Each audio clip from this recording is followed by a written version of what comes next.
नमस्कार दोस्तों, मैं अनुज एक बार फिर से आप सभी का स्वागत करता हूं अपने YouTube channel achieve your goal पे।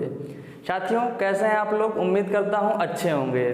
आज की क्लास में हम लोग बात करेंगे उत्तर वैदिक काल के बारे में। वैदिक सभ्यता से संबंधित ये आज आपकी तीसरी क्लास है, तीसरी और अंतिम क्लास है। इससे संबंधित 2 क्लासें आपकी हो चुकी हैं। अगर आप लोगों ने अभी तक उनको नहीं देखा है तो लिंक डिस्क्रिप्शन बॉक्स में है, आप लोग जाके उसे देख सकते हैं। तो शुरू करने से पहले आप लोगों से गुजारिश है कि वीडियो को अंत तक देखिए और पसंद आए तो लाइक सब्सक्राइब जरूर करिए।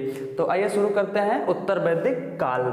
उत्तर वैदिक काल को 1000 बीसी से 600 बीसी तक माना जाता है। 1000 बीसी से 600 बीसी तक के कालखंड को उत्तर वैदिक काल के अंतर्गत रखा गया है। और उत्तर वैदिक काल के अंतर्गत आज हम 2-3 पॉइंट क्लियर करेंगे, जैसे इसका भौगोलिक विस्तार, इसका आर्थिक विकास, राजनैतिक विकास और सामाजिक विकास। तो सबसे पहले इसके भौगोलिक विस्तार के बारे में जान लेते हैं।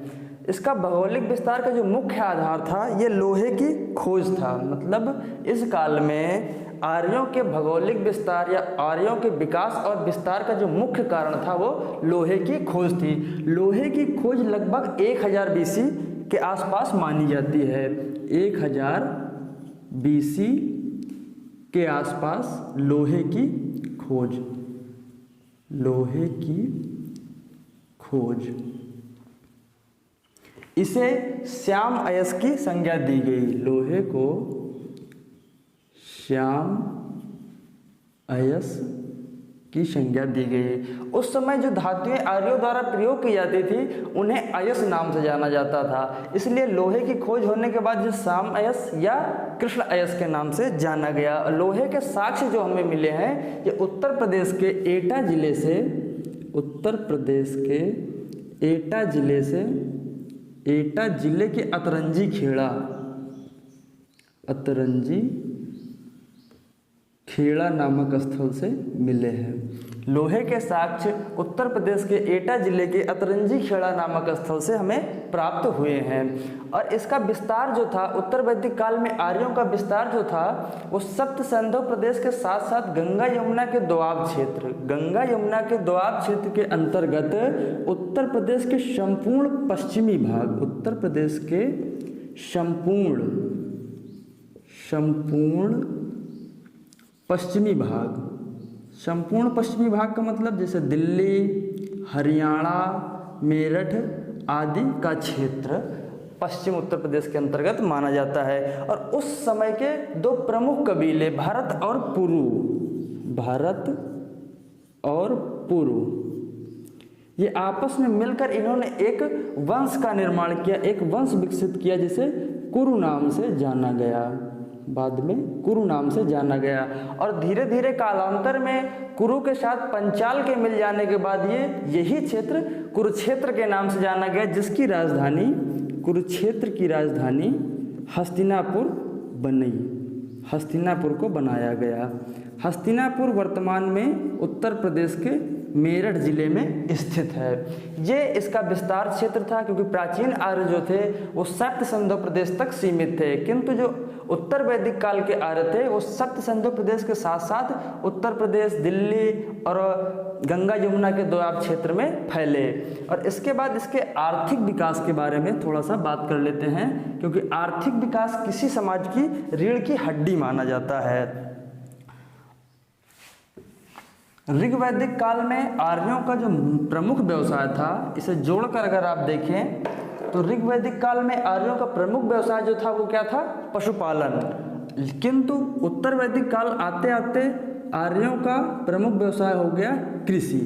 कृषि के लिए ये बैल और भैंसे का प्रयोग करते थे। खेतों को जुताई के लिए बैल और भैंसे का प्रयोग करते थे। विदेशी व्यापार के भी साक्ष्य मिले हैं। उत्तर वैदिक काल से विदेशी व्यापार के साक्ष्य तो मिले हैं, किंतु मुद्रा के साक्ष्य कहीं से प्राप्त नहीं हुए हैं। विदेशी व्यापार के साक्ष्य, विदेशी व्यापार के साक्ष्य तो मिले, किंतु मुद्रा कहीं से भी नहीं मिली, मुद्रा का आविष्कार नहीं माना गया। अर्थात उस समय भी व्यापार वस्तु विनिमय प्रणाली के अंतर्गत होता था। और वैदिक काल में एक कर व्यवस्था चलाई गई थी जो बलि के नाम से जानी जाती थी।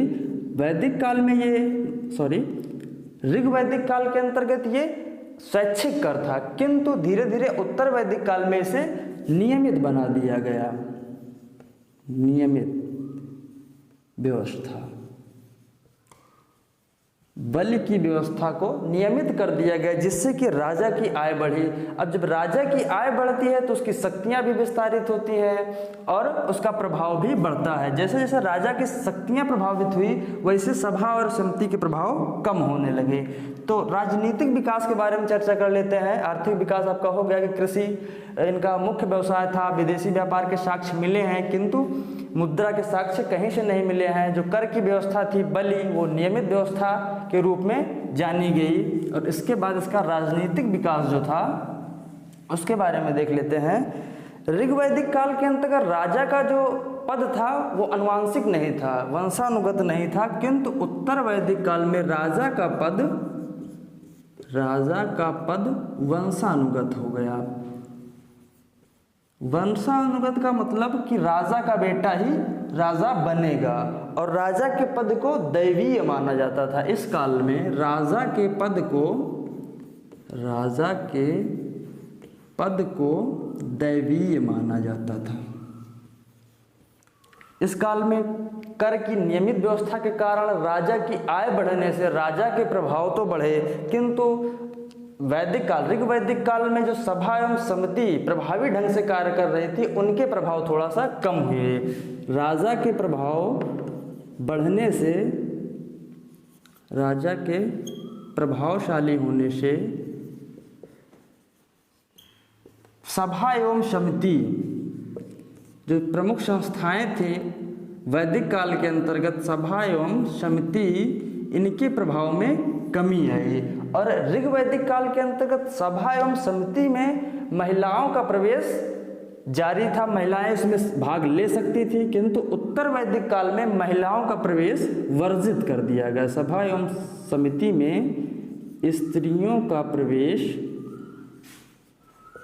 वर्जित कर दिया गया। और इसके प्रमुख जो शासन अधिकारी थे, पुरोहित, सेनानी आदि वही रहे। और राजा धीरे धीरे युद्ध में भी भाग लेने लगा, युद्ध करने लगा, क्योंकि उसके पास उसकी अर्थव्यवस्था मजबूत हो गई थी वैदिक काल के से थोड़ा ज़्यादा। अब इसके बाद बात कर लेते हैं इसके सामाजिक विकास के बारे में, क्योंकि अर्थव्यवस्था में थोड़ा मजबूती है। राजनीतिक विकास भी इसका ऋग वैदिक काल से ज़्यादा हुआ, तो इसका सामाजिक स्तर भी थोड़ा ऋग वैदिक काल से ठीक ठाक हो गया। तो सामाजिक इकाई जो थी उत्तर वैदिक काल में भी कुल ही थी। कुल अर्थात परिवार, कुल अर्थात परिवार, किंतु इसका आकार थोड़ा बड़ा हो गया था। जैसे कि 3-4 पीढ़ी के लोग एक ही परिवार में रहते थे, इनका खाना भी, भोजन भी सामूहिक रूप से बनता था, तो ये संयुक्त परिवार की संज्ञा इन्हें दी गई। संयुक्त परिवार। ऋग्वैदिक काल में जो जन नाम से इकाई थी, सामाजिक इकाई, वो इस काल में जनपद नाम से चर्चित हुई, जनपद नाम से विकसित हुई। यही जनपद आगे चलकर महाजनपद के नाम से जाने गए, विशाल महाजनपद के नाम से जाने गए, जिनको हम आगे 16 महाजनपदों के रूप में पढ़ेंगे। इस काल के दौरान गोत्र की संकल्पना भी विकसित हुई।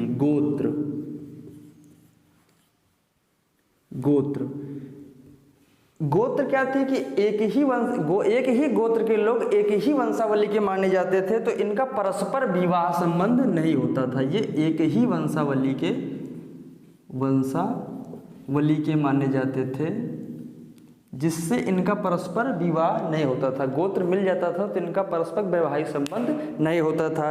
इसके बाद एक अन्य प्रथा प्रचलित थी, बहुपत्नी प्रथा। बहुपत्नी प्रथा प्रचलित तो थी, किंतु एक पत्नी प्रथा को ही बेहतर माना जाता था।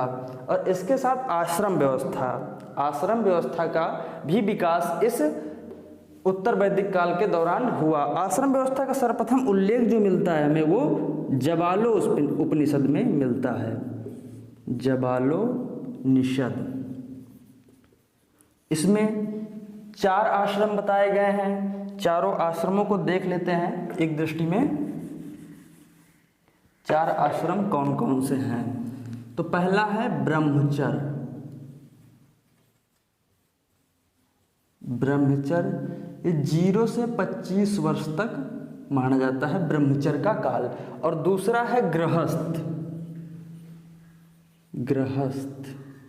गृहस्थ को 26 से 50 वर्ष तक माना गया। इसके बाद है वानप्रस्थ।